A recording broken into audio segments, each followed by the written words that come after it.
We're very pleased to have you on to discuss love and relationships today. Yeah, I'm always happy to discuss love and relationships. It's a super fun topic. Yeah. I want to start by understanding what space you're presently in. I am seeing someone. I've been in a relationship for some time now. Unexpectedly, because I didn't plan to be in a Yeah. relationship and I was not looking for love or a relationship. It just happened, which I feel lucky about also. What were the qualities of this person that attracted you to them at the outset? That I think the made first you- thing was that we were not looking for it, because then it was easier to engage with each other because There was no pressure. There was no pressure because both of us made it pretty clear in the beginning that I'm not looking for anything serious or long term. I'm not in that space in life. So I think that took the pressure off. There is a certain kind of emotional maturity that I was quite surprised by. So I think that lack of judgment, that acceptance of complex ideas, and probably also because both of us came out of conventional relationships where we probably had more conventional partners. So in This- what all ways this is also your happens, new I think. engagement not conventional? I'm just giving an example. For example, when you're in a relationship, there is the idea of love that it has to last forever, and I will love you till I die. These are feelings, but they don't necessarily fit into how the world operates. And then when you meet a person who's okay with that idea that yes, I agree with you. Like if we discovered the relationship, we will probably discover where it goes also without forcing my vision Or like a on it. script that society Yeah, like provides. this is what should happen. So those ideas are not set in stone, not for her Yeah, and not for me. neither for you. It seems to me like you really value like your independence, your autonomy within the relationship. I think I do. And I think feelings that as well. open-mindedness is another really big part. Yeah. So I think in many ways, because you are this way, you seeing them reflected in them Yeah. also drew you to them. Yeah. Because you're like, Yeah, okay, yeah. someone who's like-minded, someone Like I who was, shares this yeah, outlook. there were days in the beginning when I was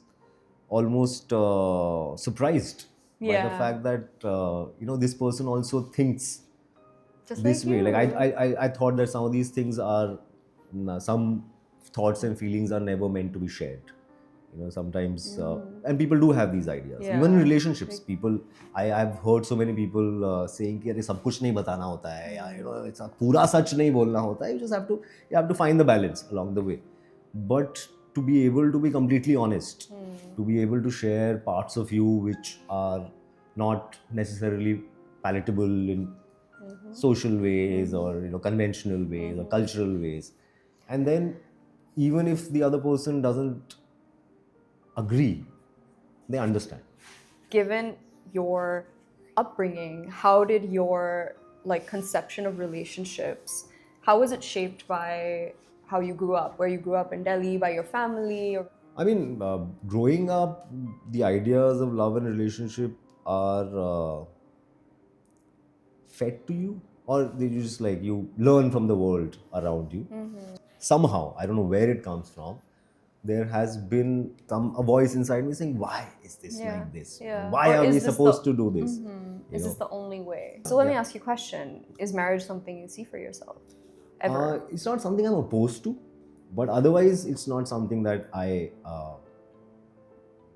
I'm like, this has to happen, या शादी करना ही चाहिए या नहीं करना चाहिए. It's There's not no strong opinions on an that. idea you're married to. It is what you are, whatever you're comfortable with. In what ways has your craft as an artist, a writer, an actor, shaped your perception of relationships and also has just shaped your dating life? When I did Tripling, my first show. So for most people May out there, it was the recognize first thing they saw me in. And they saw me as a certain character. And they formed a certain image of me. So when they were meeting me in person or bumping into They're me at a expecting restaurant or you to bar, be they were just like expecting your to meet Chitvan. character. They were expecting to meet this crazy guy, was a stoner, was a party guy. And I sensed their disappointment when they met me. Because suddenly I was like, yeah, thank you, sorry, please. No, I don't smoke. No, it's fine. No, I don't want to party. You want to come for a drink? You want to have a shot? It's, no. So there was some mismatch in, I think, what they were expecting from me and what I turned out to be. They were chasing an idea that they had built in their heads. Got it. And when they were met with me, it was a little, I can imagine it would be a little disorienting. Yeah. So that happened. I think it was at some party, mild flirting going on. But I had to clarify at one point, I have a feeling that you want to sleep with Chitvan. I am not Chitvan. I must warn you. Before you find out later and you get disappointed and you feel like I fooled you into this, I am not that guy. I'm not that guy.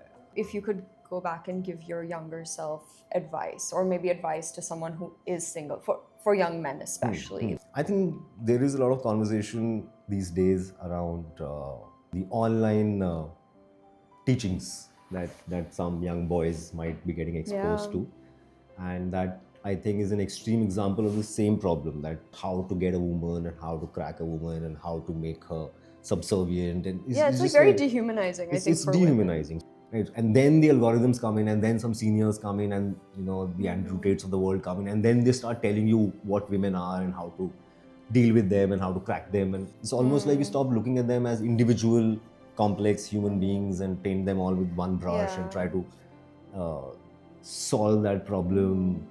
Also complain when it doesn't work. There's a lot of like self-victimization, I would say. Yeah, like, the world is against us, and women, they don't want us, right? Rather than really looking inwards and working on what yourself. You're looking for is love. What you're looking for is a woman, from a man's perspective, a woman to come and appreciate you, love you, understand you, accept you.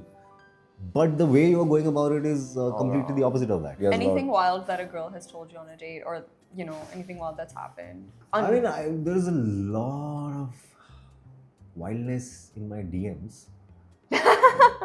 Wait, I want to know. Like, what? I mean, from wanting to marry or wanting to have sex and be graphic about it, but still, even like I said, there are some men also who express those kind of things, and there are many women who express that, and there is a clear difference between how women express themselves and how men express themselves. Women are much more articulate. Like, even in their dirtiest of messages, there is a certain kind of respect. There's a literature, there is a poetry. There is a sentence that starts and ends, and there's a full stop, and there's punctuation. Yeah. And so what do the men do? Men will emoji, just like, emoji. Or I want your cock in my mouth. Whatever. There you go. That's coming to the point, and that's no bells and whistles. And sometimes it's not even that. I'm saying utna bhi nahi, question mark bhi aa jata. Right? It's like, अरे क्यों कहाँ क्या हो रहा है? Imagine what a female account's DMs look like. Exactly. That's why I'm saying. Then I imagine and empathize with that fact that this is my DMs. I'm okay getting maybe 2 messages from men out of 100.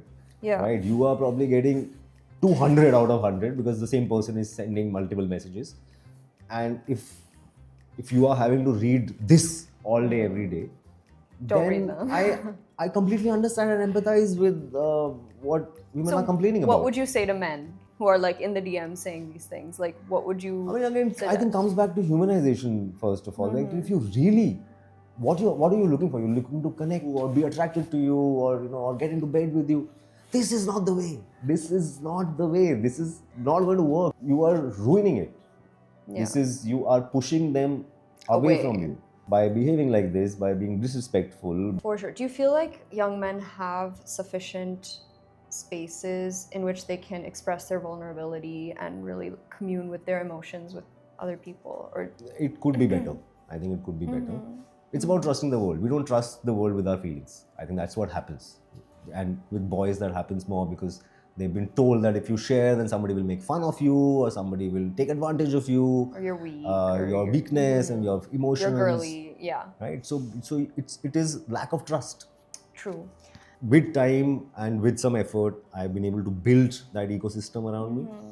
But I know that, and I see that not everyone gets to have that space. Who do you go to for relationship advice or support? Relationship advice. There are a couple of friends I'll probably share some feelings with when things are you're not able to make sense of certain feelings. The first thing that comes from sharing is not even the advice that comes. It is the act of sharing. In the act of sharing, half the problem is solved because they listen, and then the other person feels safe enough to share their story as well. And 99% of the times, people turn around and said, 3 years ago, something happened to me, and I also felt like this, and I was in deep shade, and I was going through a very bad phase. I realized कि पता ही नहीं था मुझे. I've known this person for 10 years. I don't know they went through this. Because they never felt like they could share. And just because I shared, it gave them space and confidence to say, हाँ यार, ये तो बोला जा सकता है. You just grow closer. You just grow closer and you feel more connected to that person. Back in your dating phase, when, like when you were seeing different people, maybe, was there a particular red flag that would sort of instantly be a deal breaker for you? I want to live my life in an aware and honest way. But if I am with someone who's not used to the harsh truths, then I will be lying. Right. Then I will get used to lying. I don't want to live my life like that. Right. And that is something that I have to remind myself. You know, it may be tempting right now, you know, you may be horny right now, it's all, but think about it. Yeah. You know, What one thing that women would be surprised to know about men while dating? many a times I feel you just don't know better.